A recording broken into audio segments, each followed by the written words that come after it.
You go first. My name is Aaron Moorhead, and my co-filmmaker partner, essentially brother, is Justin Benson, and we are independent filmmakers specializing in kind of a DIY style. And then also, when we're not doing that, we also direct television. That's it. I'm Justin Benson. I do exactly the same thing, and I would have said exactly the same thing. You guys are so synced up. I could just tell. You're like, yeah, I'm Justin. What's up?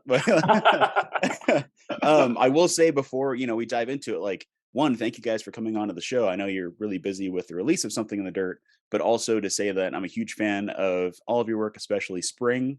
Got me Aw. through a really heavy breakup in 2015. So thank you for releasing me from that burden. But I want to go back and see, like, when did you guys start to latch onto each other creatively and think, we can create something together. We can, make projects, whether it's short films or, photography. And when did you guys decide that was, your next step?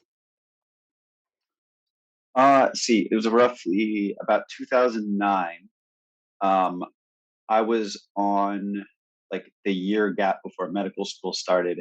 Aaron had just moved out from Florida. He had just graduated from Florida State University, from the very prestigious film school program there that so many brilliant people seem to go to. Don't seem to, they do go to. And We were both interning at a production company that's called RSA. It's Ridley Scott and Associates. It's Ridley Scott's commercial production company. We never met Ridley Scott.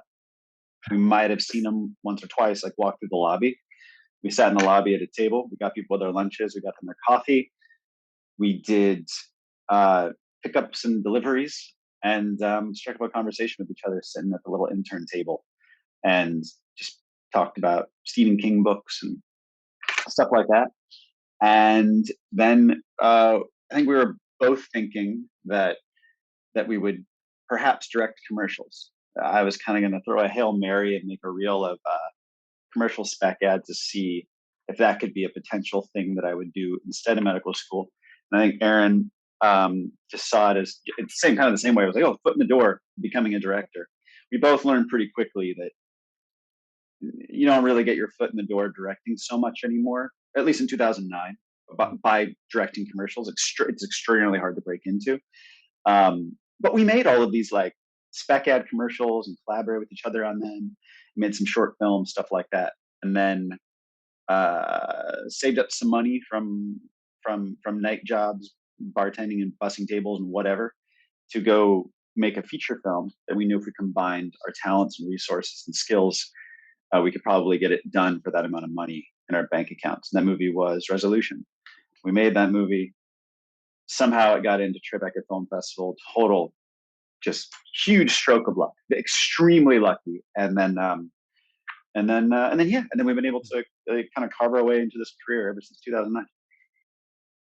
Oh, that's fantastic. And it seems like you guys have made within 10 plus years, I mean, just a little over 10 years, you've completely exploded cinematically in a variety of ways. But now you are working with, Marvel Studios and working on all these big projects. Does that change your creative process at all when it comes to directing for a major company like that, as opposed to making your own stuff? Or like, what is it like navigating that sort of different creative process? It was something that we stepped into very naturally, I think, because of two things. One is, of course, it is different when you are responsible for the entire film top to bottom as an independent filmmaker versus just the discipline of directing. Meaning that those are technically different. But one is this: we're already co-directors. We have a very tight-knit production company. We are not strangers to collaboration. It has never felt like a monolith. And what I say goes, and throwing tantrums when things don't go your way. That doesn't work in indie film, because then your film just doesn't get made. You have to adapt. And so the ideas of collaboration and adaptation to adversity and stuff like that was immediately just very natural to us. So working on things like the Twilight Zone, working for Marvel and Netflix and all of that, it was easy. No, I don't mean easy, simple. There wasn't this weird Rubik's cube we had to solve. And then the other bit of it is directing is still just directing. It doesn't really matter what the size of the film is. I'm sure it changes if you're directing like stop action animation or something, but ultimately you prepare. That's at least what we do. We do a lot of preparation. It doesn't matter if it's indie or large. You rehearse, you break down the script, you go onto the set, you know where the camera goes, and you know where the actors go, and you have conversations about it. That doesn't change big or small. And ultimately, that is the craft. So the learning to work with different sizes of organizations or different actors that that are different career levels.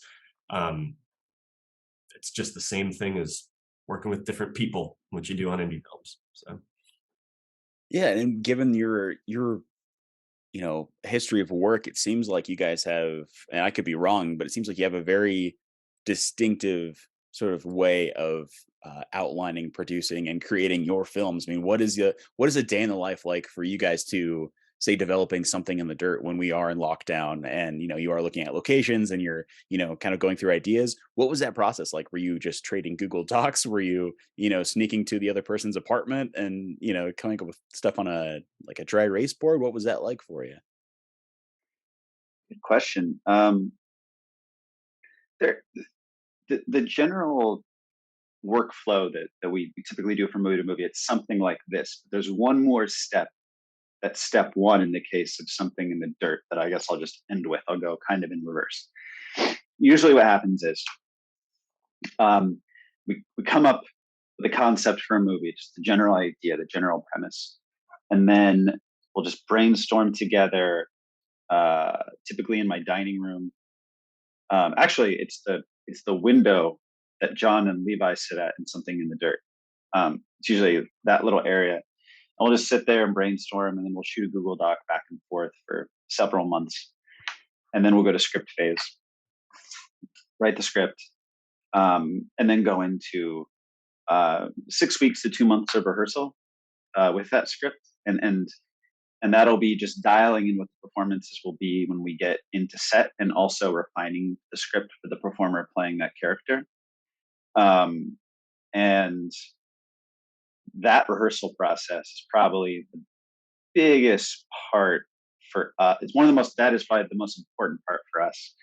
And just getting the performances dialed in so that when we get to set, it's an indie film. You don't have that much time, so that you can allow some jazz to happen, but you're not getting to the end of a scene and then realizing like, oh wow, but there was this great idea, but there's no way you'd ever have time to reshoot an entire scene.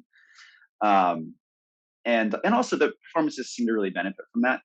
There's so much nuance that comes out. I think that most of our movies, even if people hate them, they'll say something like, hey, but there was really great chemistry in it. And to us, what we've discovered is that chemistry is just the result of rehearsal. It's just finding little things to make it look lived in, and really refining the script itself so that it matches the performer in the best way that it can, or it accommodates them the best way it can. And then, yeah, then we shoot the movie. Usually our movies, we get 3 weeks to a month, and then go into the edit. And Aaron and I edit with a third editor, Michael Felker. But another weird thing about edits for us is on Aaron and I's side of it, we tend to, like, one of us takes the first half, one of us takes the second half, and then we trade at a certain point. We do that a few times. And then the rest of it's just getting into all the normal finishing stuff. But we've always worked with the same sound mixer, this guy Yal Dooley, who's basically, we always call him our third director. He's really responsible so much for the tone of our films. Obviously, our composer Jimmy Duvall has been the same guy ever since Spring. And so, like, the last part, one of the coolest things in the process is getting into his studio and just hearing the magic that he's created and giving however much feedback we can. But I mean, really, it's mostly just him. But there's an additional step. That's step one in Something in the Dirt, and that is we had like over a decade of just brainstorming ideas of what would our movie be if we made like a haunted house movie, like Poltergeist or The Conjuring or Paranormal Activity or whatever. Like, what would our version of that be? And a lot of that is like failed pitches. Like someone asked pitches on it and didn't go well, didn't get the job, which is most of our pitches.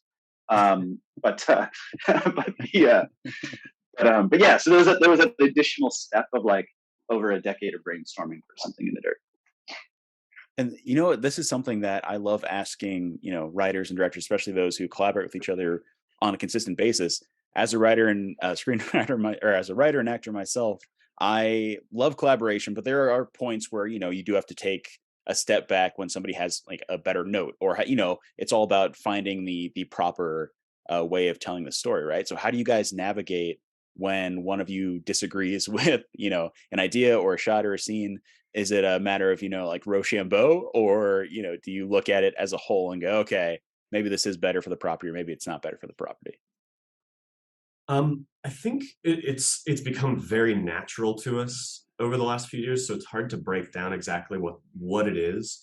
But really, what it is so normally, if one of us has a critique for the other, we very often just take it because we have such a tight collaboration that is our lens to the outside world. But often it's more like a building up of like, is this too crazy? And then you do it and you're like, that was actually great. Have confidence in that idea, which is the most fun part of this. But if we actually do notice that we both disagree and we're both digging in our heels, we relatively quickly realize that we just haven't found the actual answer yet.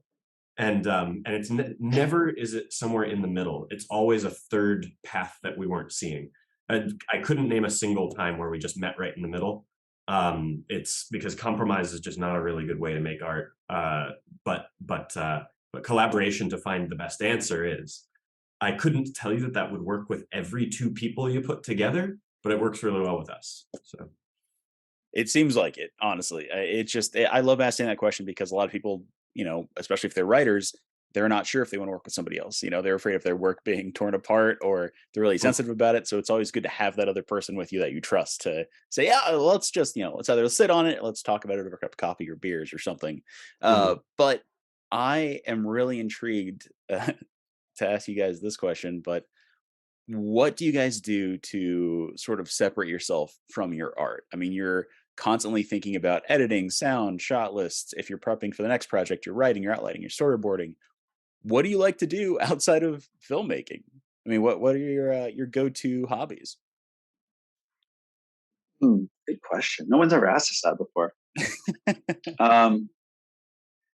Aaron will speak more on it, but he's got his sitting in his lap right now. You got a canine child. I know. I saw the doggo. Yeah. It's his birthday. Oh, happy birthday, bud. Yeah.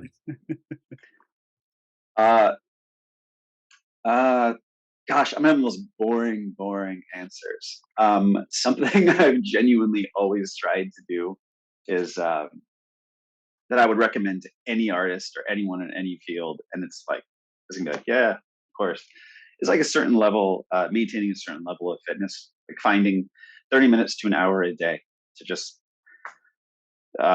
exhaust oneself physically. If you're lucky enough to have that 30 minutes to an hour, but like any time you can have, that's something I've always tried to maintain that I think keeps me pretty sane in this job.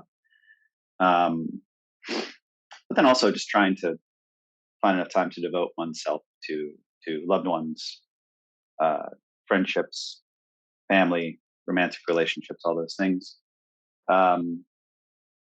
Has been, I guess those are, I don't know if those qualify as hobbies, to be honest. Maybe I just went off track with the answer.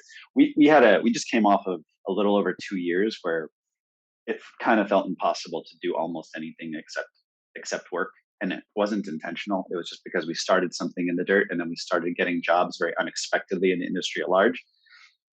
And that was time where it was like, it was really hard having hobbies. Would you say, Aaron?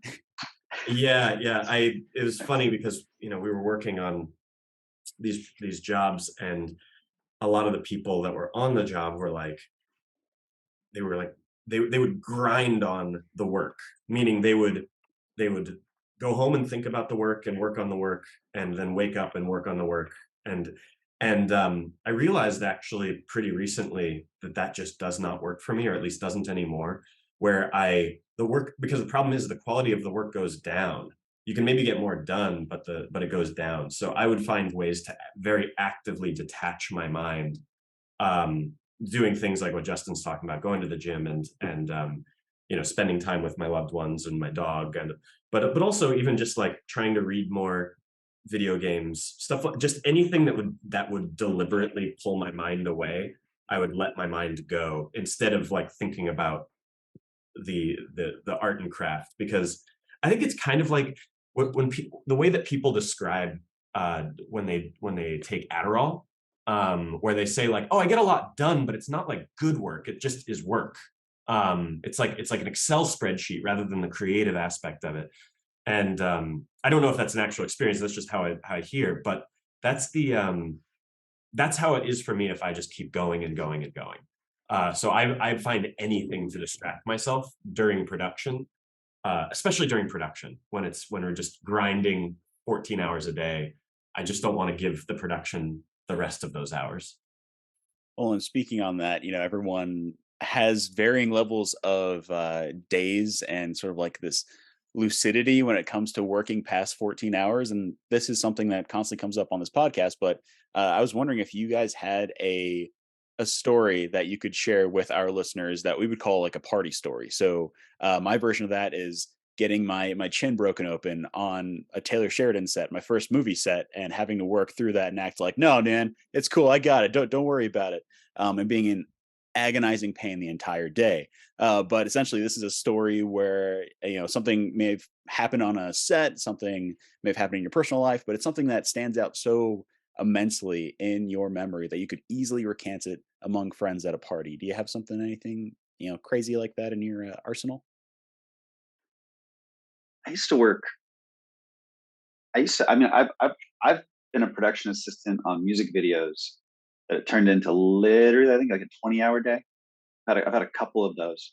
But I think in general, obviously production assistant work, the hours are extraordinarily long. And I'm pretty sure it's a day rate, but I'm pretty sure when you break down the hourly, it's literally criminal. Um, it's illegal, like it's a labor violation. I don't know why I'm laughing. I think it's trying to deal with the wounds. But uh, I had one. I mean, there's the normal like, oh, feeling like I'm gonna fall asleep at the wheel or something. That's not cool at all. But there was one in particular that's funny. It wasn't actually a long day necessarily. I think it was like a normal 10-hour day. But I like, the hours are long enough. You just don't have time to go home and do normal things. And I was leaving my contacts in too long. I remember I like tore my retina.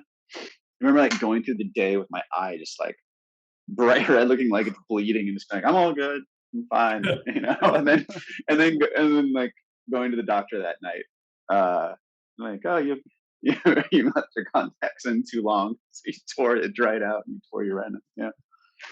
I Justin, you'll love this one, but this is you know, we're not proud of this at all. This sucked, but this was partially our fault. So we're gonna tell it, which was we were trying to get Spring made, and we made a proof of concept film. That was like a 3-minute long conversation, one long shot in what appeared to be the Italian coastline. We were shooting in La Jolla, California, with some visual effects, and what happened was we we're shooting it kind of on this rock on the ocean, and you could walk in via the beach, and some like, look, this is our, we had actually checked the tides and all of that.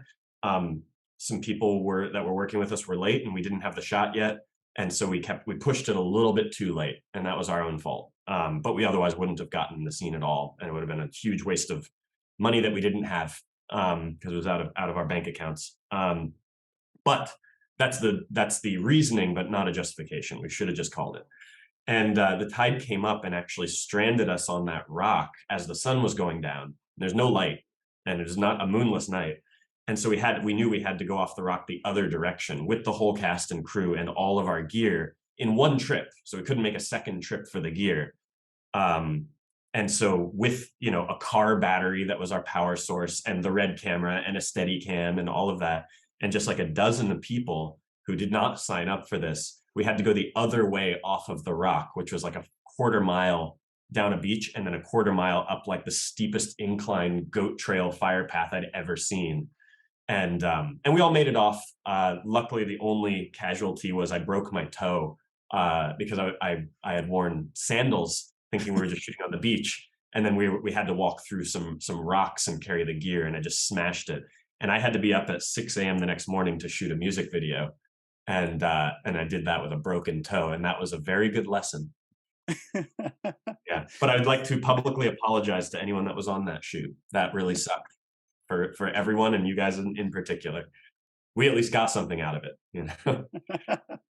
Hey, I'm sure there's so many stories in everyone's career who works in this industry, right? So even though it sucks on the day, they're thinking about it years later, laughing at Yeah, how we crazy it all was. went to dinner and laughed about it, but it was like in the moment we're like, this is irresponsible. This is sketchy. That's indie Well, film, I guess, but you know. yeah. Well, that goes hand in hand with one of the final questions I have for both of you guys, and it's if you have any advice you could pass on to our listeners, whether they're somebody who's looking to start a career in the entertainment industry or somebody who's in it, right now post pandemic, and they're just trying to stay in it. Do you have anything that could keep them going that's helped you along?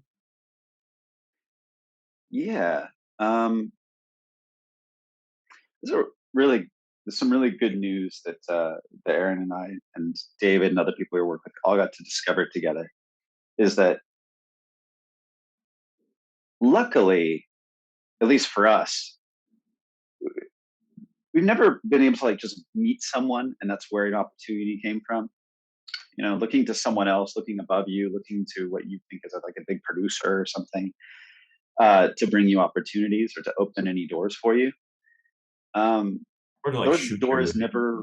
Yeah. What's that? I was Yeah, just just thinking like even crew, like yeah, a big DP or something, yeah, yeah. It's those doors never really opened for us, and then in terms of like Aaron's example of crew, it's like it's like actually the people we came up with and we work with have always actually just been the best people for us to work with and getting the best results in the art itself.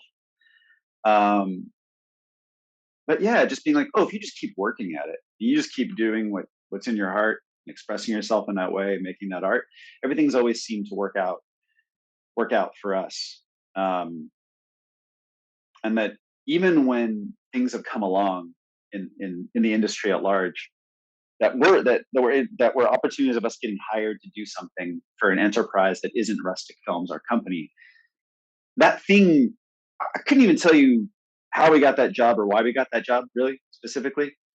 Um, Came when we were least expecting it, and it came as a result of probably an aggregate of following our own hearts and artistic impulses over enough time, over enough projects that someone thought we might be a good fit for this thing. Um, but yeah, I mean, I guess that's just a really long way of saying like, oh yeah, as long as you just keep making stuff, it'll probably just all work out the best. But just really making stuff with your friends, Yeah.